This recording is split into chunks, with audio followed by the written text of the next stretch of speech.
마가복음 1장에서 보면 예수님을 만났던 사람들은 다시 예수님께로 나오는 모습을 보게 됩니다. 그리고 이제 예수님을 따르게 됩니다. 그래서 많은 사람들이 다시 예수님 앞에 서게 되는데, 예수님 앞에 선 사람들은 예수님이 행하시는 것을 보고 또 말씀을 들을 때 하나님께 영광을 돌립니다. 왜냐하면 예수님이 행하신 일, 그 일들은 이전에 보지 못한 것이기도 하지만 또 예수님이 행하신 일, 특별히 중풍병자를 고치실 때 내 죄 사함을 받았느니라 하고 선포하신 일은 하나님이 아니시면 하실 수 없는 일이었습니다. 그래서 12절 말씀 보면 그가 일어나 곧 상을 가지고 모든 사람 앞에서 나가거늘 그들이 다 놀라 하나님께 영광을 돌리며 이르되 우리가 이런 일을 도무지 보지 못하였다 하더라. 예수님께서 이제 중풍병자를 고치신 후에 다시 그 집에서 나오셔서 이제 바닷가로 가셨습니다. 그 이유는 워낙 많은 사람들이 모여 있었기 때문에, 오늘 본문에서도 말하고 있지만 무리들이 모였기 때문에 그 집에 그 많은 사람들을 수용할 수가 없었던 겁니다. 그래서 예수님께서는 더 많은 사람들을 수용할 수 있는 그 장소인 바닷가로 나아가셨던 거죠.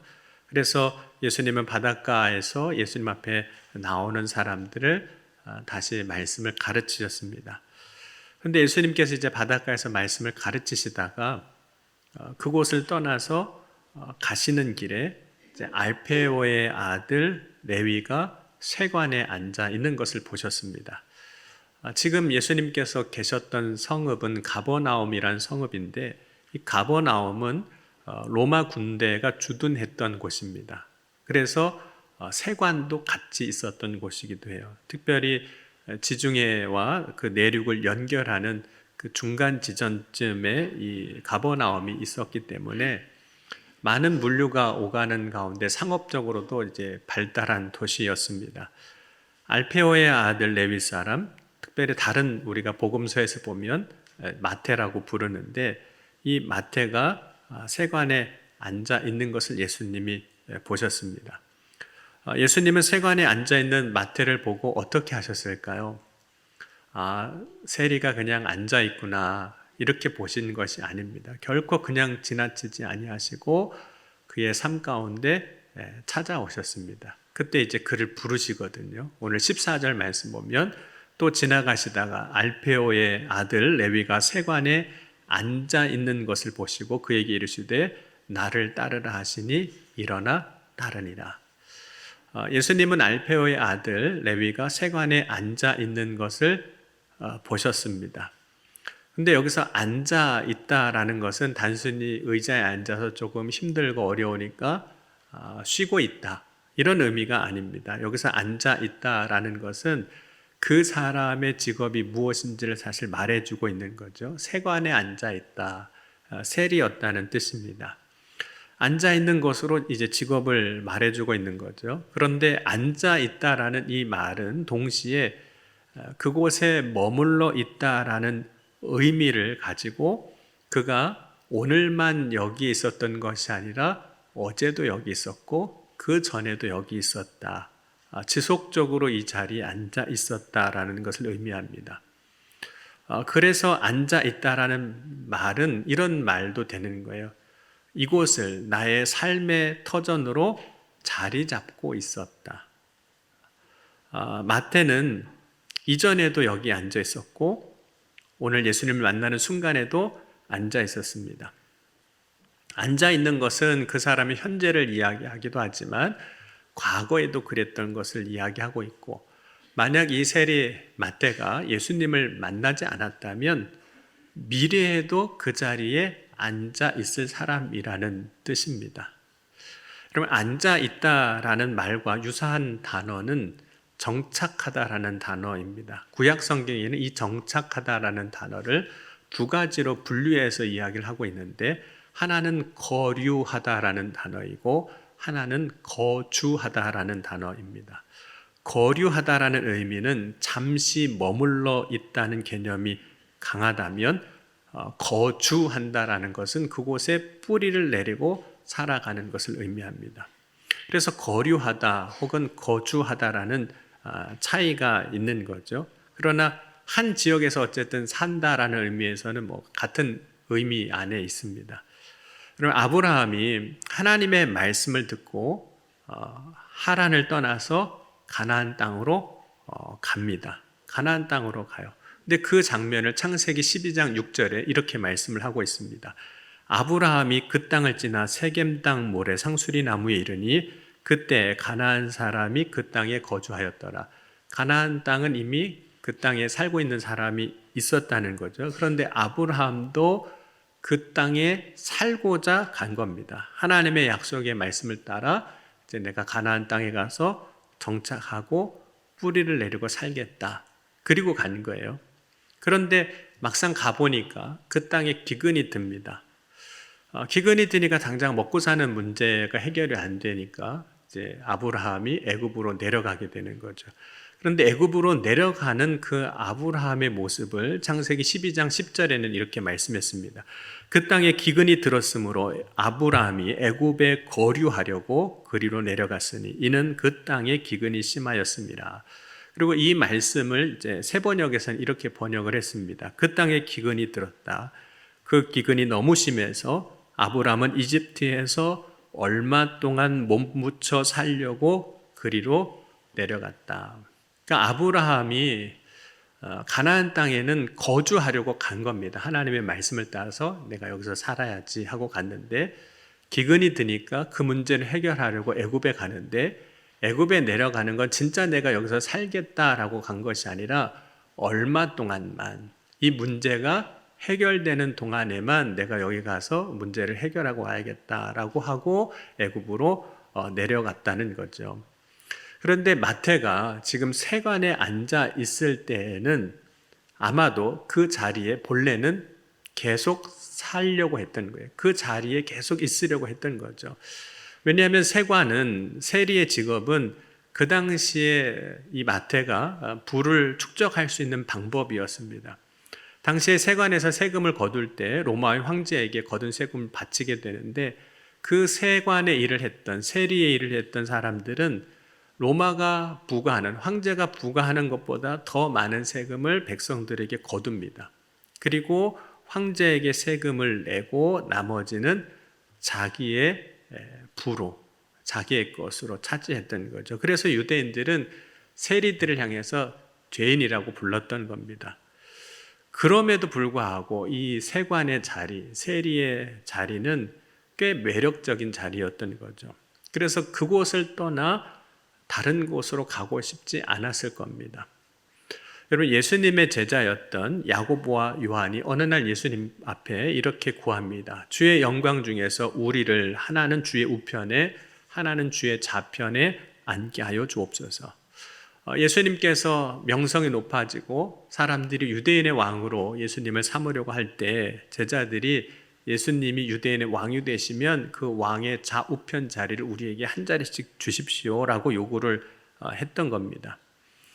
그렇다면 제자들이 그러한 요구를 예수님 앞에 했다면 세리가 앉아 있었던 그 세관의 자리와 제자들이 요구했던 그 좌우편의 자리는 크게 다른 자리는 아니었습니다. 세리가 앉아 있는 자리는 돈에 힘을 얻는 자리였다면 야고보와 요한이 구하였던 자리는 권력의 힘을 얻는 자리일 뿐입니다.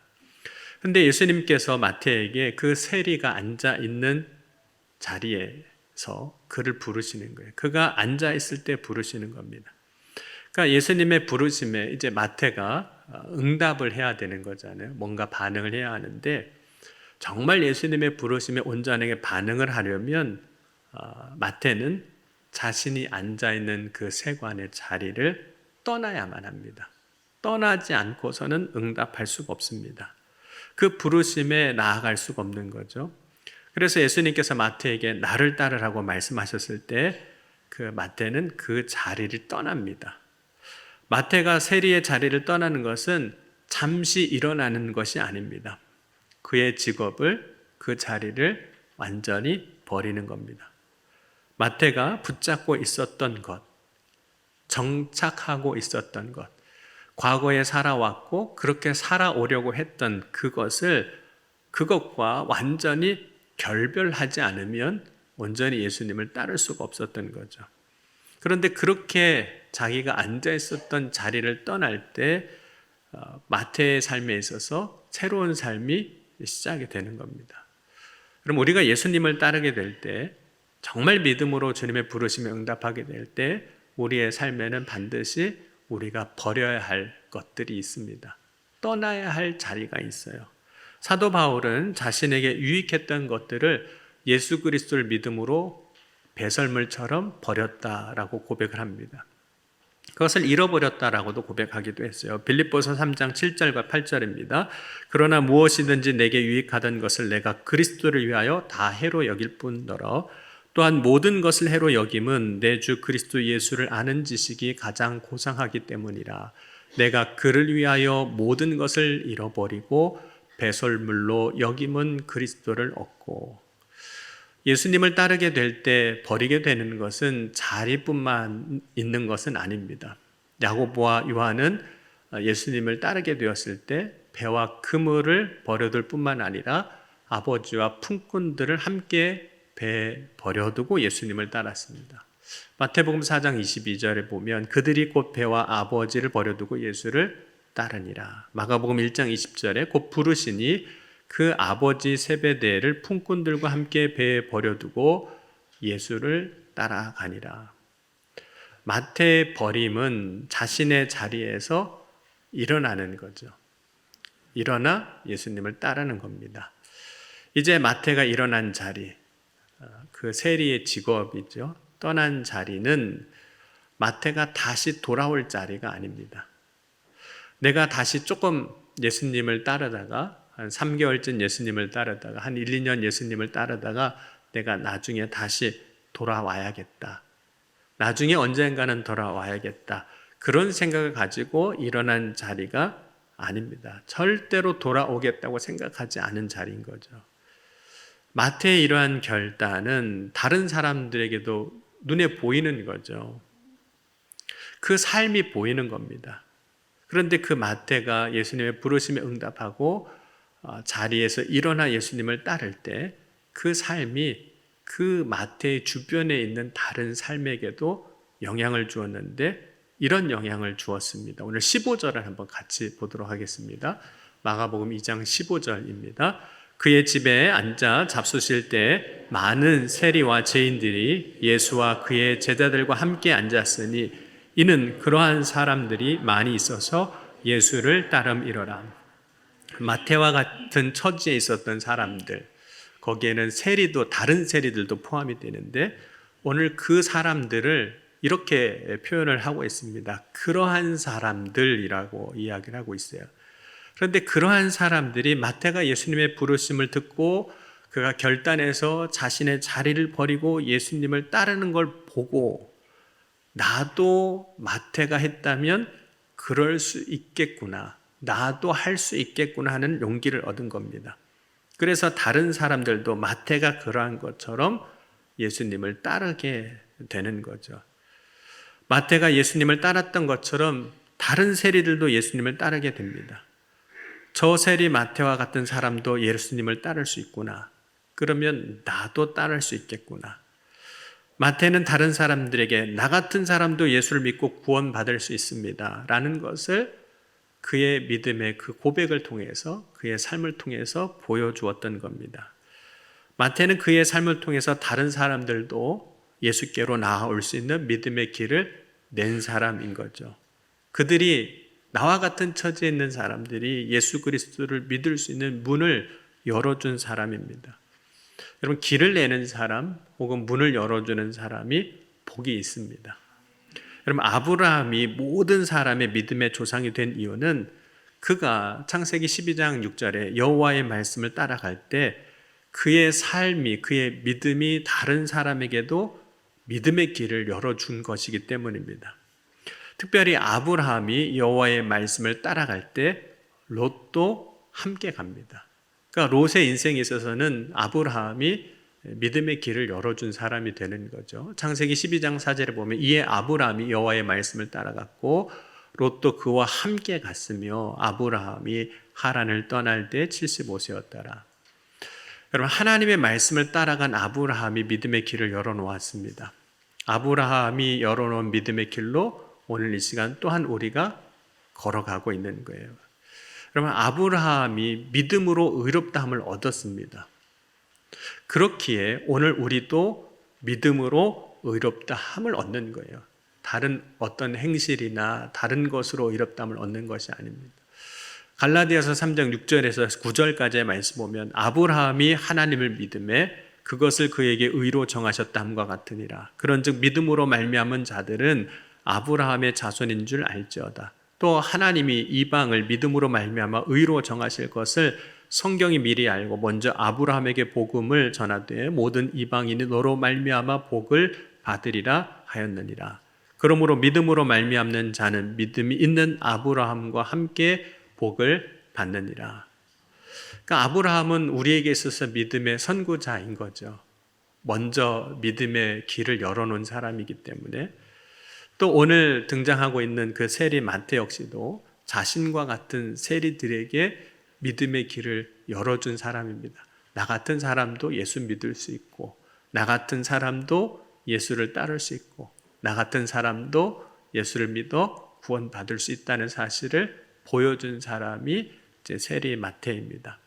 오늘 저와 여러분의 삶의 자리에서 저와 여러분의 믿음으로 말미암아 다른 사람들의 믿음의 길을 열어놓는 자가 될 수 있기를 주의 이름으로 간절히 축원합니다. 그래서 나를 통해서 예수를 온전히 믿고 따르는 자의 수가 더하여질 수 있기를 간절히 축원합니다. 특별히 가정에서 더 그래야 돼요. 내가 가정에서 믿음의 길을 열어놓는 사람이 되고 그래서 나를 통해서 누군가가 또 예수를 믿고 구원받는 역사가 일어나는 것. 그것이 우리가 축복의 통로로 세워져 가는 거죠. 근데 예수님이 이제 계시는 곳을 보면 그 예수님이 계시는 곳에 계속 등장하는 사람이 있습니다. 오늘 마가복음 1장에서도 그렇고 2장에서도 그렇고 예수님 계시는 곳마다 등장하는 사람들이 있는데 서기관입니다. 본문에는 어떤 서기관들이라고 되어 있고 이제 바리새인의 서기관이라고도 이야기를 하고 있어요. 예수님이 중풍병자를 고쳐주실 때 그곳에도 어떤 서기관들이 있었습니다. 물론 직접 등장하고 있지는 않지만 예수님께서 가버나움 그 회당에서 말씀을 가르치실 때 그곳에도 분명히 서기관이 있었습니다. 왜냐하면 회당은 서기관이 본래 있는 자리거든요. 그런데 오늘 본문에서도 보면 예수님께서 다시 이제 가버나움 어떤 사람의 집에서 바닷가로 나오셨을 때 또 마태를 부르실 때 마태의 집에 계실 때 보면 그 자리에도 계속 서기관들이 따라가고 있다는 겁니다. 오늘 2장 16절 보면 바리새인의 서기관들이 예수께서 죄인 및 세리와 함께 잡수시는 것을 보고 그의 제자들에게 이르되 어찌하여 세리 및 죄인들과 함께 먹는가 이렇게 말씀하고 있습니다. 그러니까 본문에서는 이제 바리새인들의 서기관이라고 설명하고 있습니다. 서기관들 중에서 구분되어지는 사람이 있는데 이들을 이제 바리새파 혹은 바리새인의 서기관들이라고 말하고 있는 겁니다. 여러분 서기관이 있지만 바리새인으로서 율법을 철저하게 지켰던 사람들이라는 뜻이죠. 서기관들 중에서도 더 율법을 지켜서 그것을 자신의 의로 삼고 살아온 사람들이라는 뜻입니다. 그리고 성경에 등장하는 바리새파 사람들을 보면 두 가지 평가가 있습니다. 첫 번째 평가는 율법을 참 열심히 지키는 사람들이에요. 그래서 바리새인들은 그걸 자신의 의로 삼았는데 누가복음 18장 11절 12절에도 보면 바리새인은 서서 따로 기도하여 이르되 하나님이여 나는 다른 사람들 곧 토색 불이 간음하는 자들과 같지 아니하고 이 세리와 같지도 아니함을 감사하나이다. 나는 일에 2번씩 금식하고 또 소득의 11조를 드리나이다 하고 이것이 바리새인의 모습이고 그 자신의 모습을 자기의 의로 삼았던 겁니다. 그런데 예수님께서 바리새인들에 대해서 얘기하실 때에는 외식하는 자라고 책망하셨거든요. 그래서 마태복음 23장 13절, 25절, 29절, 30절 보면 이렇게 예수님께서 책망합니다. 화 있을진저 외식하는 서기관들과 바리새인들이여 너희는 천국 문을 사람들 앞에서 닫고 너희도 들어가지 않고 들어가려 하는 자도 들어가지 못하게 하는도다. 화 있을진저 외식하는 서기관들과 바리새인들이여 잔과 대접의 겉은 깨끗이 하되 그 안에는 탐욕과 방탕으로 가득하게 하는도다. 화 있을진저 외식하는 서기관들과 바리새인들이여 너희는 선지자들의 무덤을 만들고 의인들의 비석을 꾸미며 이르되 만일 우리가 조상 때에 있었더라면 우리는 그들의 선지자의 피를 흘리는데 참여하지 아니하였으리라 하니. 예수님께서 서기관들 그리고 바리새인들을 향해서 외식하는 자라고 책망을 하시는데, 이 책망을 받는 서기관들과 바리새인들은 자신이 무엇을 하는지도 모르고 살아가는 거예요. 자기가 지금 어떻게 하고 있는지도 모르고 살아가는 거라는 거죠. 자신들이 악한 일을 하고 있음에도 불구하고 그것을 선한 일이라고 착각하고 있는 겁니다. 그렇기 때문에 외식하는 자는 자신이 옳다고 여기기 때문에 다른 사람들을 판단하고 비난합니다. 그래서 성전에 올라간 바리새인이 기도할 때 세리를 보고 세리와 같지 아니함을 감사하기도 했던 거죠. 그런데 하나님은 그 바리새인의 그 감사를 받지 않으셨거든요. 누가복음 18장 14절에 보면 내가 너희에게 이르노니 이는 저 바리새인이 아니고 이 사람이 의롭다 하심 받고 그의 집으로 내려갔느니라. 예수님 앞에 서 있는 이 서기관들, 바리새인의 서기관들은 예수님의 말씀을 듣고 마음으로 신성모독한다고 판단하고 정죄했던 사람들입니다. 서기관들은 예수님을 판단할 정도로 자기의 의로 가득한 사람들이에요. 그런데 서기관들은 자신들이 어떤 사람인지 모르는 거죠. 영적으로 보면 눈이 어두워져 있는 겁니다. 그런데 더 놀라운 것은 이러한 서기관들이 계속해서 예수님 앞에는 있다는 거예요. 그런 서기관들이 예수님을 비난했던 사람들인데 왜 계속해서 예수님 앞에 있는 걸까요? 이들이 특별히 예수님을 사모한 것도 아니고 예수님 앞에 간절히 나와서 구해야 할 문제가 있었던 것도 아닌데 책망을 그렇게 들으면서도 왜 이들은 예수님 앞에 예수님 계시는 곳마다 와 있느냐 하는 거예요. 여러분, 서기관들은 자신의 생각을 예수님께 말은 못하고 제자들에게 오늘 이야기하는 장면이 나옵니다. 근데 그때도 역시 예수님을 비난하는 말을 해요. 16절 보면 바리새인의 서기관들이 예수께 죄인 및 세리들과 함께 잡수시는 거 보고 그의 제자들에게 이르되 어찌하여 세리 및 죄인들과 함께 먹는가. 서기관들은 전에도 마음으로 이야기하고 오늘 입으로도 또 이야기를 합니다. 서기관들이 비난하는 말은 예수님이 세리와 죄인들과 함께 먹는다는 것이었습니다. 예수님은 이들이 이제 마음으로 하는 것도 다 들으신 예수님이신데 제자들에게 하는 말 왜 못 들으셨겠어요? 들으시고 서기관들의 그 말에 대해서 대답을 해주세요. 이렇게 이야기를 해주십니다. 건강한 자에게는 의사가 쓸데없고 병든 자에게라야 의사가 쓸데있어서 그렇다. 죄인들에게 필요한 것은 그 죄를 대속해 주실 예수님이시라는 거예요. 그러므로 세리와 죄인들과 함께 식사하시는 것이라고 이야기하는 겁니다. 예수님이 세상에 오신 것은 의인을 부르러 온 것이 아니라 죄인을 부르러 왔다고 말씀해 주시는 거예요.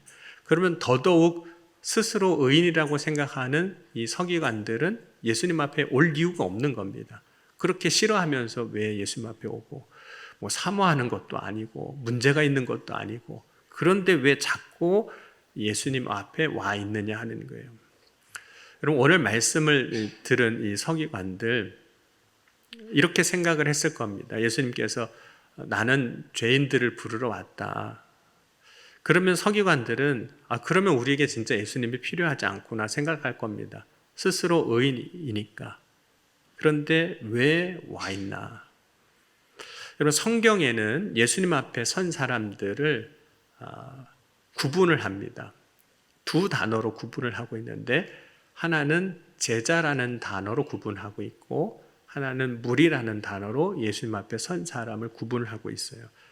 제자들은 예수님을 믿음으로 예수님을 따르게 된 사람, 그들을 제자라고 부르는 겁니다. 그리고 무리는 그저 예수님 앞에 소문을 듣고 몰려든 사람들인 거예요. 그래서 무리에 속한 사람들은 쉽게 예수님 앞으로 오기도 하지만 쉽게 왔다가 쉽게 떠나가는 사람이기도 합니다. 예수님이 기적과 이적을 행해 주시면 그 앞에 있다가 예수님이 고난 당하시면 예수님을 모른다고 떠나는 사람이 이제 무리에 속하는 거죠. 여러분, 서기관들이 예수님 앞에 오게 된 이유는 어느 날 보니까 사람들이 예수님 앞에 많이 모이는 거예요. 사람들이 많이 가니까 거기에 따라오는 겁니다. 그러니까 무리가 있는 곳에 서기관들도 있는 거예요.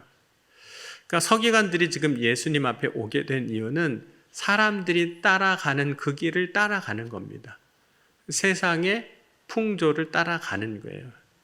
여러분, 에베소서 2장 2절과 4장 14절 보면 이렇게 말씀합니다. 그때 너희는 그 가운데 행하여 이 세상 풍조를 따르고 공중의 권세 잡은 자를 따랐으니 곧 지금 불순종의 아들 가운데 역사하는 영이라.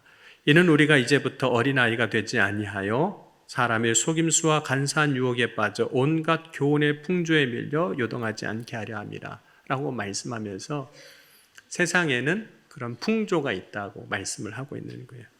그러니까 서기관들이 지금 예수님 앞에 온 이유는 딱 하나입니다. 세상의 풍조가 사람들이 예수님 앞에 가니까 그저 왔었던 거예요. 사람들을 따라왔기 때문에 그저 왔다가 돌아가는 그 사람들의 무리 속에 이 서기관들이 계속 있었던 겁니다. 그럼 누구든지 예수님 앞에 선 사람은 선택하게 됩니다. 계속 따를 것인가? 그렇지 않을 것인가? 예수님을 따를 것인가? 아니면 사람들이 가는 대로 따라갈 것인가 하는 거예요. 여러분, 우리는 어떤 것을 선택하든 선택의 순간에 고민을 하게 됩니다. 왜냐하면 무엇이 더 좋은 것인가를 고민할 수밖에 없기 때문에 그래요. 예수님을 따를 때 그게 우리에게 더 좋은 것인가? 예수님을 따르지 않는 것, 그것이 더 좋은 것인가? 우리는 고민을 합니다. 그런데 여러분, 예수님을 따르게 될 때 얻게 되는 것은 항상 좋은 겁니다. 여러분, 예수님으로 말미암아 얻는 것들은 항상 좋은 거예요. 예수님으로 말미암아 구원을 얻습니다. 예수 그리스도로 말미암아 죄 사함을 얻습니다. 예수 그리스도로 말미암아 우리가 새 생명을 얻습니다. 그래서 새로운 삶을 살아요. 뿐만 아니라 예수 그리스도 말미암아 우리의 삶의 문제에서도 해결함을 받습니다. 그러니까 예수 그리스도를 따를 때마다 우리가 얻는 것은 항상 좋은 것뿐이에요. 하지만 많은 사람들이 그럼에도 불구하고 사람들을 따라가는 것은 이런 이유가 있기 때문에 그래요. 예수님을 따르지 아니하고 세상 풍조를 따라갈 때, 사람들을 따라갈 때에도 좋은 것이 있다고 믿기 때문에 그래요. 그리고 사람들이 예수님을 따르지 않게 될 때 뭘 얻었던 걸까요? 어떤 것을 얻었기에 그것을 좋다라고 생각했던 걸까요? 그 중에 하나가 현재 자신을 얻는 거이거든요. 왜냐하면 예수님을 따르게 되면 버리고 따르게 되잖아요. 나를 버리고 따르게 되고. 그런데 예수님을 안 따르면 안 버려도 돼요. 안 버려도 되는 거예요. 그러니까 안 버려도 되니까 반대급부적으로 얻는 것이 되어버리는 거죠. 여러분, 세상에서 때로는 우리가 살아갈 때 나를 지키는 것, 나를 얻는 것 매우 중요하게 생각할 때가 있습니다. 왜냐하면 내가 전부라고 생각하니까 그렇게 생각해요. 그런데 예수님을 따르게 될 때 자기를 부인하고 나를 따를 것이라고 말씀하셨거든요. 나를 얻어야 되는데, 나를 지켜야 되는데 자기를 부인해버리면 나는 없어지잖아요. 그러니까 예수님을 안 따르는 거예요. 나를 지키기 위해서. 그럼 베드로가 이제 예수님을 십자가 앞에서 모른다고 3번 부인하게 되는데, 베드로가 예수님을 부인하고 자기를 지켰잖아요. 예수님 모른다고 하고 나를 지킨 거예요. 그런데 나중에 보면 베드로가 예수님을 부인할 때 자기를 지킨 게 아니라 자기를 잃어버려요. 어떤 자기를 잃어버리냐면, 본래 물론 이제 그 전은 아니었지만 베드로가 예수님을 따르게 될 때 베드로의 삶에 있어서 중요한 정체성은 무엇이냐면 예수님의 제자라는 겁니다. 예수를 믿는 사람. 그러니까 오늘 이 시간 저와 여러분에게 있어서 가장 중요한 정체성 중에 하나는 그리스도인인 거예요. 하나님의 자녀된 것이고 구원받은 하나님의 백성이 된 것인데 베드로가 예수님을 부인할 때 그 순간 자기를 지킨 것 같지만 나중에 보니까 예수님의 제자라는 자기의 정체성을 잃어버린 거예요. 베드로가 예수님을 부인하고 난 뒤에 그래서 이렇게 깨닫게 된 겁니다. 나를 지키긴 했는데 정작 지킨 나는 뭐냐 이거예요. 여러분, 자기를 부인할 때 우리는 자기를 잃는 것이라고 생각하지만 결국은 자기를 부인할 때 나 자신을 얻는 겁니다. 그리스도인이라는 나를 얻는 거예요. 주님의 제자, 하나님의 구원받은 백성이란 나를 얻는 겁니다. 예수님을 따를 때 자기를 부인하고 결국 자기를 얻습니다. 그런데 사람들을 따를 때 우리는 이렇게 되는 거죠. 예수를 부인하고 예수님을 잃어버리고 결국은 자기도 잃어버리는 거예요. 그 순간은 자기를 지킨 것 같은데 예수님도 잃어버리고 믿음도 잃어버리고 자기도 잃어버리는 거예요. 여러분, 예수님 앞에 서게 되면, 말씀 앞에 서게 되면 또 믿음 안에 우리가 설 때 우리는 늘 선택을 합니다. 예수님을 따를 것인가 아닌가, 혹은 세상을 따를 것인가, 혹은 사람들을 따라갈 것인가, 풍조를 따라갈 것인가 아닌가. 여러분, 오늘 이 시간 저와 여러분은 오직 예수님을 따르는 자가 될 수 있기를 주의 이름으로 간절히 축원합니다. 여러분, 우리가 때로는 어떤 순간에 예수님을 따르지 않는 것을 선택하면서 스스로 이렇게 위로할 수도 있어요. 나만 그런 건 아니야. 많은 사람들이 그 길로 가고 있잖아. 많은 사람들이 나와 같은 길에 있어. 이게 위로가 될 때가 있어요. 왜냐하면 나 혼자가 아니라고 생각이 되니까. 그런데 나와 같은 사람이 많이 있다는 것, 예수님을 따르지 아니하고 세상을 따르고 사람을 따르고 풍조를 따르는 많은 사람들이 있다는 것으로 위로를 받는 것은 그건 진짜 위로가 아닌 거예요. 그건 속는 거죠. 여러분, 오늘 저와 여러분이 오직 예수님을 따르는 자가 되어서 그 길에서 주시는 놀라운 은혜를 경험하는, 또 누리는, 또 고백할 수 있는 저와 여러분이 될 수 있기를 주의 이름으로 간절히 축원합니다. 기도하시겠습니다. 오늘 주신 말씀 붙잡고 우리 기도할 때 주님, 세상 풍조를 따라가는 것이 아니라, 세상 사람들이 가는 그 길을 따라가는 것이 아니라 예수님을 따르는 자가 되길 원합니다. 그 길을 따라갈 때 때로는 버리고 잃어버린 것 같지만 예수님을 따라갈 때 그 길에서 오히려 얻고 누리게 됨을 믿게 하여 주옵소서. 그 가운데 역사하신 주님의 놀라운 은혜의 영광을 고백할 수 있는 믿음의 삶이 되게 하여 주옵소서. 이 시간 함께 오늘 말씀 붙잡고 함께 기도하시겠습니다. 지금도 살아계시고 역사하신 하나님, 오늘 이 시간 주님 따르길 원합니다. 주님 따를 때 주님 주시는, 약속하시는 그 놀라운 은혜의 생명을 얻게 하여 주옵소서. 오늘도 주님께서 각 사람 가운데 역사하셔서 오직 주님 따를 수 있는 믿음을 허락하여 주실 줄 믿습니다. 세상 풍조를 따라가는 것이 아니라, 사람들을 따라가는 것이 아니라 오직 주의 말씀을 따라, 주의 약속을 따라, 믿음을 따라 나아가는 복된 삶이 되게 하여 주옵소서. 오늘 이 아침에 우리의 고백을 들으시고 우리의 고백이 믿음이 되게 하시고 이 믿음이 반석 위에 세워지게 하여 주옵소서. 그래 어떤 시련과 풍파와 환난과 어려움 가운데서도 이 믿음을 지켜내게 하여 주시옵소서. 주님 역사하여 주실 것을 믿습니다. 주님 세워주실 것을 믿습니다. 주여 인도하여 주옵소서.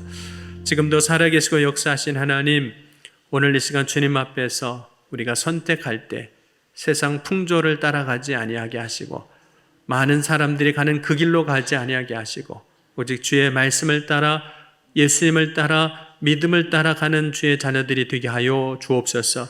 그 믿음을 따라가는 길에 생명이 있음을 믿습니다. 그 길에 구원이 있음을 믿습니다. 그 일에 하나님의 은혜가 있음을 믿습니다. 오직 주님을 따라 나아가는 믿음의 자녀들이 다 되게 하여 주옵소서. 오늘 우리가 구하고 바라고 소망한 것 주님 들으셨사오니 이루어 주시고 응답하여 주실 것을 믿사오며 예수님의 이름으로 간절히 축복하며 기도하옵나이다. 아멘.